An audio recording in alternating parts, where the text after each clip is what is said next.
ભક્ત ગોરા કુંભાર.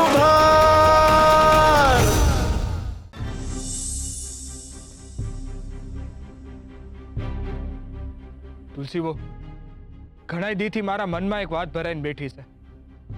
મને એમ થાય છે કે આજે કહી જ દઉં. કઈ પણ મૂંઝવણ વગર જે મનમાં હોય એ કહી દો ભા.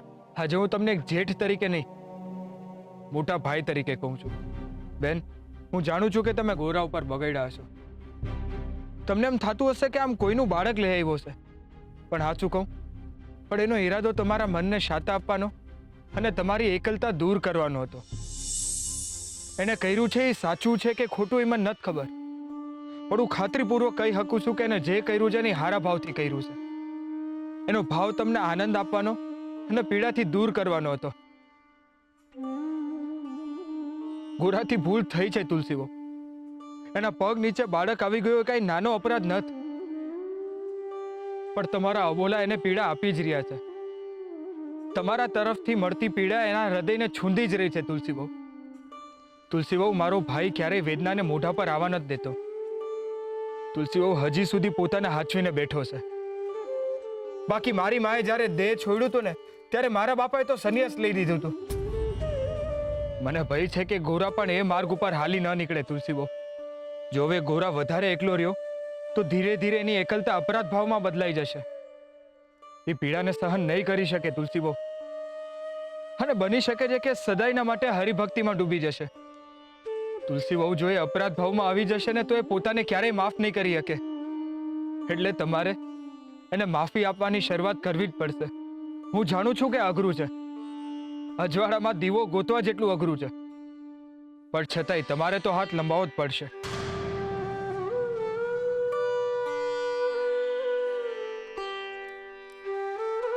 હશે જેવી હરીની ઈચ્છા. બાકી આ બાળકના સમાચાર મળે એટલે હું તમને જાણ કરું.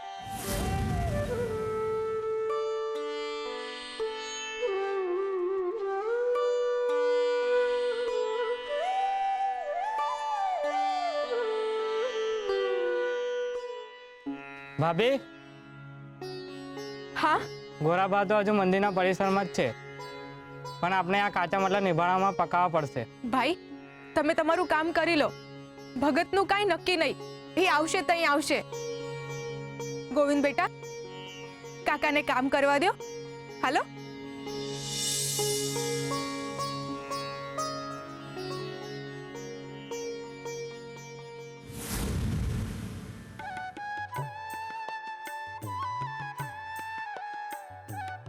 ભગત, તમે મારા જીવનનો અધૂરો માર્ગ પૂર્ણ કરી આપ્યો છે.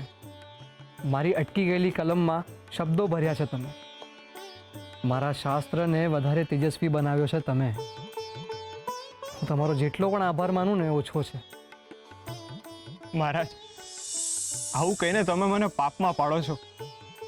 તમે તો સંત છો, ને સંતના માર્ગમાંથી પાણોય હટાવીએ ને તોય હરી રાજી થાય. આજ તો તમારી મહાનતા છે. તમે હાથ આપીને હાથ જોડો છો. ખરેખર ભગતનું ઉપનામ તમારું નામ મેળવીને ભાગ્યશાળી બન્યું છે. મહારાજ, તમારા શબ્દો મારા માટે આશીર્વાદ સમાન છે. અરે ઈશ્વર તો તમારા જેવા ભક્તો પર સદાય આશીષ વરસાવતો જ હોય છે. તમારા કારણે મારી સિદ્ધેશ્વરી પૂર્ણ થઈ છે. હવે જીવનનો બીજો કોઈ ધ્યેય નથી, એટલે હવે હું જાઉં છું. મને વિઠ્ઠલને મળવાની તાલાવલી વધી ગઈ છે, એટલે સમાધિના માર્ગે હવે હું વિઠ્ઠલ તરફ પ્રયાણ કરીશ. પ્રભુ, તમે હાચે મારા ભાઈબંધને મળશો? હાચે મારા હરિપાએ જાઓ છો તમે? ભગત, આમ તો હું જ્યારે જ્યારે મારા ચક્ષુ બંધ કરું છું ને ત્યારે ત્યારે હરિને મળું છું. તમે કહ્યું એમ એ તો મનમાં જ છે, તો એમને મળવામાં વળી વાર શું? એ મારી સાથે વાતો પણ કરે છે અને મને સાંભળે પણ છે, અને જરૂર પડે ટપારે પણ છે. તમને થતું હશે કે હું આંખો પછી ખોલું છું શું કામ, પણ ભગત, આ નશ્વર શરીરના કારણે મને ક્યારેક ને ક્યારેક તો આંખો ખોલવી જ પડે છે ને. પણ હવે એવું નહીં થાય. હવે મારી આંખ બંધ થશે અને વિઠ્ઠલના નામનું અજવાળું મને ઘેરી વળશે. તમે જે મારી મદદ કરી છે એના થકી મારા જીવનનો ધ્યેય પૂર્ણ થશે. સિદ્ધેશ્વરીની પૂર્ણતા એટલે મારા સમાધિ તરફના માર્ગના રસ્તાનું ખુલવું. મને વિઠ્ઠલનું સરનામું તો મળી ગયું હતું, પણ માર્ગમાં આવતા અવરોધોને તમે દૂર કર્યા છે અને એના માટે ફરીથી તમારો કોટી કોટી આભાર. આભાર તો તમારો મહારાજ. મારા જેવો ચાકડે બેઠેલો હરિભક્ત તમારા જેવા સંતના દર્શન ક્યારે કરી શકત? અવભાગ કહેવાય મારું કે મારા ભાઈબંધના આટલા મોટા ભગતને હું મળી શક્યો. મારી તો આંખું ને હૃદય બેય ધન્ય થઈ ગયું. જન્મારો ફળી ગયો મારો.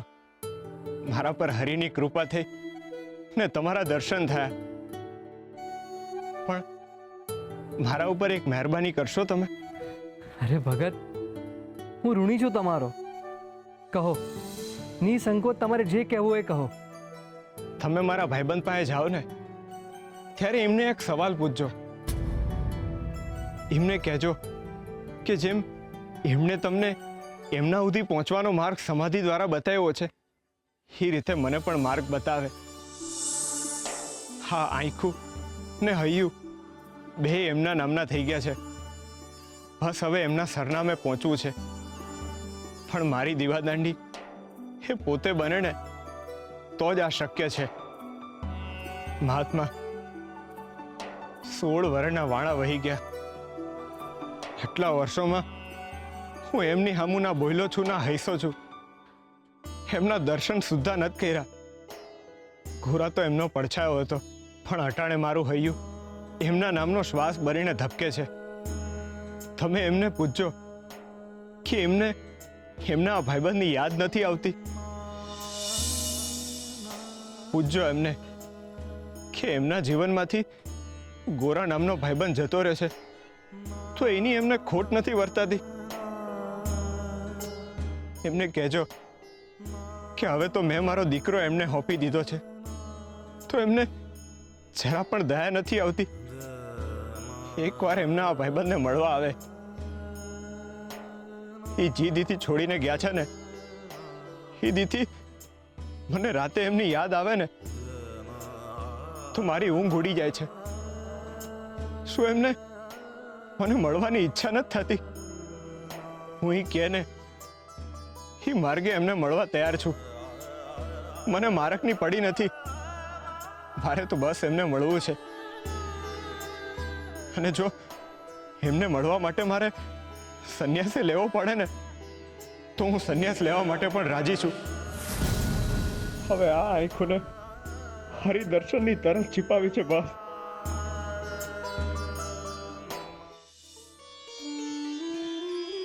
પાંડુરંગ, પાંડુરંગ, પાંડુરંગ.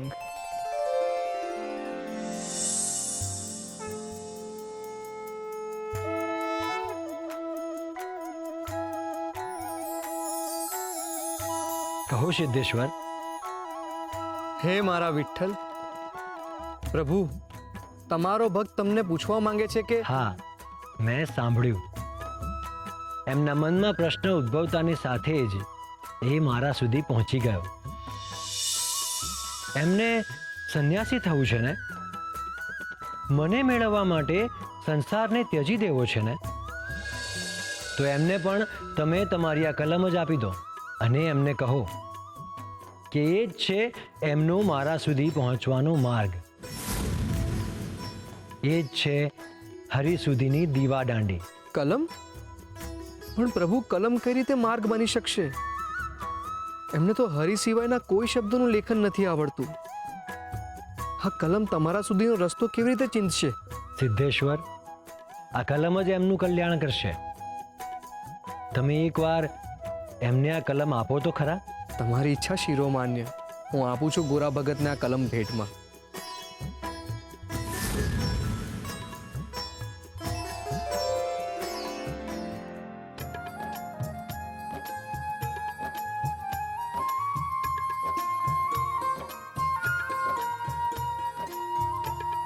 ભગત, લો આ કલમ.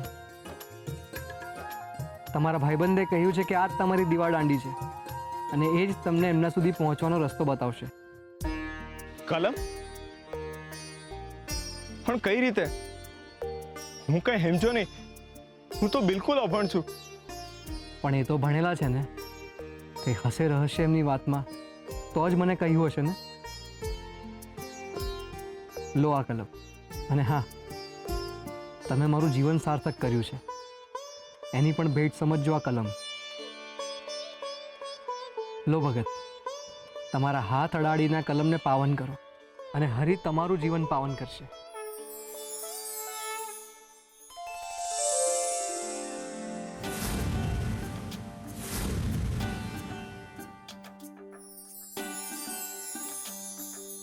અરે હા તો ફરો બની ગયો. હરી હરી હરી હરી હરી. હવે સમજો ભગત, હરિ સુધી પહોંચવાનો માર્ગ આપણે નક્કી નથી કરી શકતા, તો હરિ પોતે જ નક્કી કરે છે. જો હરિએ તમને બહુ જ ઉત્તમ માર્ગ બતાવ્યો છે એમને પામવાનો. બધા પોતપોતાના કર્મો થકી જ હરિને પામી શકે છે. તમે પણ તમારા કર્મો થકી જ હરિ સુધી પહોંચશો એવો અણસાર કલમ થકી હરિએ તમને આપ્યો છે. હવે તમને સંન્યાસી બનવાની કોઈ જરૂર નથી, કારણ કે સંન્યાસી બનીને તમે એમને પામી નહીં શકો. આ ફરા થકી જ તમે કૃષ્ણને પામશો ને એમના સુધી પહોંચશો. ભગત, તમે ગૃહસ્થ બનીને જ હરિને તમારા હૃદયના ઘરમાં રાખી શકશો. હરે કૃષ્ણ, હરે કૃષ્ણ. હરે કૃષ્ણ મહારાજ. હવે હરિની વાત તો કેમની ટળાય. મને આ સંસારમાં હરિ સિવાય બીજી કોઈ વાતમાં રસ નથી. મારા મનમાં આખો દી હરિ હરિ ને હરિ જ ઘૂમે છે.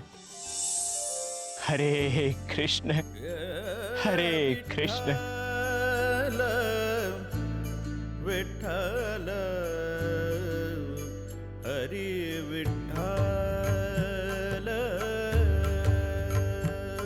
ભક્તિ હરિ પ્રેમ જોડ હો પંથી ભક્તિ હરિ પ્રેમ જોડ હો પંથી ભક્તિ હરિ પ્રેમ જોડ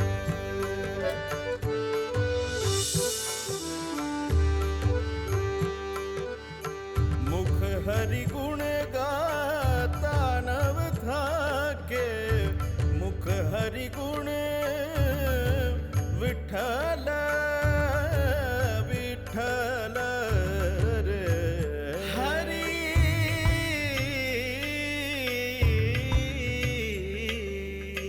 મુખ હરિ ગુણ ગાતા નવ થાકે મુખ હરિ ગુણ ગાતા નવ થાકે હરિ શ્રવણે શ્રુતિ ચોર હો પંથી હરિ શ્રવણે શ્રુતિ ચોર હો પંથી ભક્તિ હરિ પ્રેમ જોડ હો પંથી ભક્તિ હરિ પ્રેમ જોડ હરિ હરિ હરિ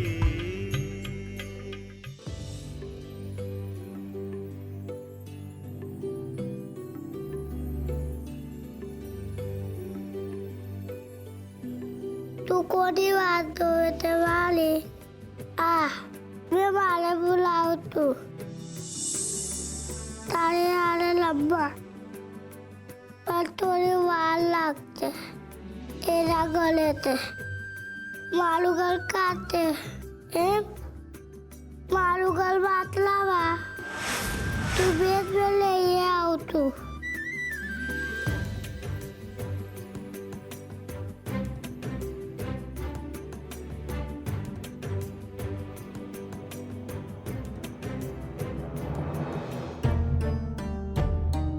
ભૂરાથી ભૂલ થઈ છે તુલસીબો. એના પગ નીચે બાળક આવી ગયો એ કાંઈ નાનો અપરાધ નથી, પણ તમારા અબોલા એને પીડા આપી જ રહ્યા છે. તમારા તરફથી મળતી પીડા એના હૃદયને છૂંદી જ રહી છે તુલસીબો. જો એ અપરાધ ભાવમાં આવી જશે ને તો એ પોતાને ક્યારેય માફ નહીં કરી શકે. એટલે તમારે એને માફી આપવાની શરૂઆત કરવી જ પડશે.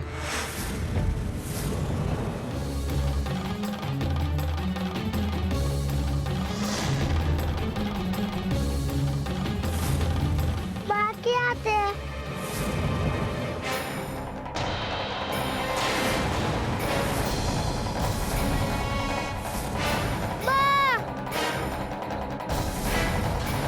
શું થયું બેટા?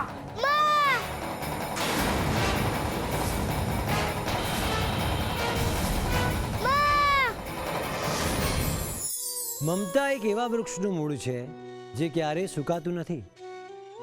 ક્યારેક કોઈ સ્ત્રી પુત્ર વિહોણી થઈ જાય, એનો ખોળો જો સૂનો થઈ જાય અને ફરીથી એના ખોળામાં કોઈ નાનું બાળક આવે, ભલે પછી એ એનું પોતાનું ના હોય, તેમ છતાં પણ એ સ્ત્રીની અંદર ફરીથી માતૃત્વનું ઝરણું ફૂટી નીકળે છે. એકવાર સ્ત્રી માતા બને પછી કદાચ એ સ્ત્રી મૃત્યુ પામે, પરંતુ એની મમતા ક્યારેય મૃત્યુ નથી પામતી. મમતા એક એવી સદાકાળ લાગણી છે જેને સતત વહેવું છે. એને બસ નદીની જેમ માર્ગ મળવો જોઈએ વહેવા માટેનો. ને એટલે જ મમતાની લાગણી હંમેશા ભાગ્યશાળી સ્ત્રીઓના નસીબમાં જ હોય છે. મમતા માટે મા બનવાની પણ જરૂર નથી, બસ કોઈને બાળક માનવાની જરૂર છે. એટલે જ તો કે છે માં એ માં, બીજા બધા વગડાના વાહ.